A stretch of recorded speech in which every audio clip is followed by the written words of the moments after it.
This is the most high-profile murder case in British history.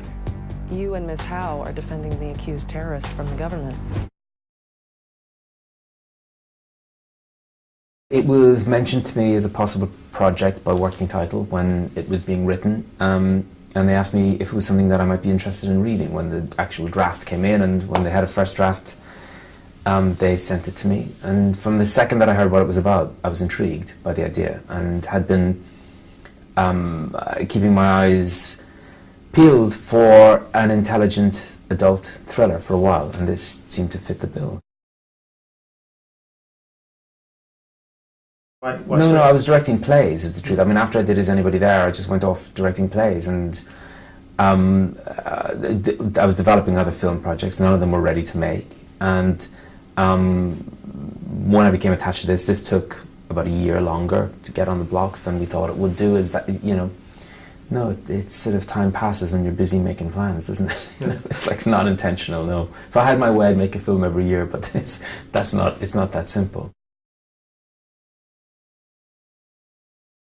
It's always nice to go back to the other one. When you've done one, I've just done a play, and it was very nice to go back and do a play after being, you know, in post-production with this for a while. It's great. And I love being able to go back and forth between the two, because they've got radically different sort of rhythms to the work, and the effects are so different. And when you go back to when you realise you've forgotten quite how to do it, and you have to remind yourself for a while.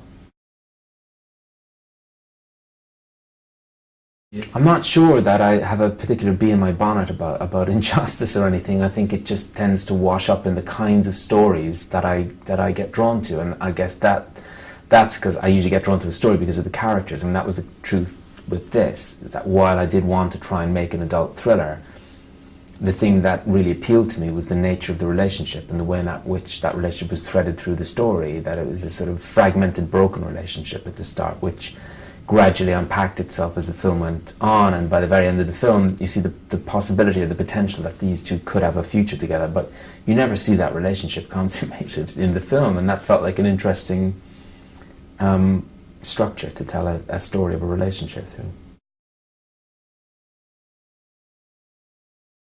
Yeah, that's the thing, is that it felt like it was flirting with cliche without actually ever wading into it, and skirted some of the more obvious paths that it could have taken, you know. Well, not so much from the theatrical side of it, but although yes, you're right, it is quite a theatrical world, but really I wanted to try and get that stuff right and to depict it as accurately as possible, but also it felt to me that the idea of showing the London legal world within the London that we know was quite an intriguing possibility, and that's something that Steve's writing is very good at, which is showing you a different side of London to the one that you think you know already. You know, he did that brilliantly in Dirty Pretty Things and Eastern Promises. We had a brilliant barrister, Tim Owen, who first of all came up with the very first idea, and he brought the idea to working title, sort of sitting at our shoulders and every so often rapping our knuckles if we took too much liberty and too much license, and he was enormously helpful through the process in keeping the details as accurate as we could make them. And every so often we'd go, yeah, no, but we're not making a documentary, we're making a film, and he'd go, okay, fair enough. And so, you know, there was a good lively conversation there. And the chance to speak to anyone from MI5? No, they don't exist, of course. You know, they claim not to exist, so no, they declined all invitations. It's great. Yeah, it's wonderful, wonderful.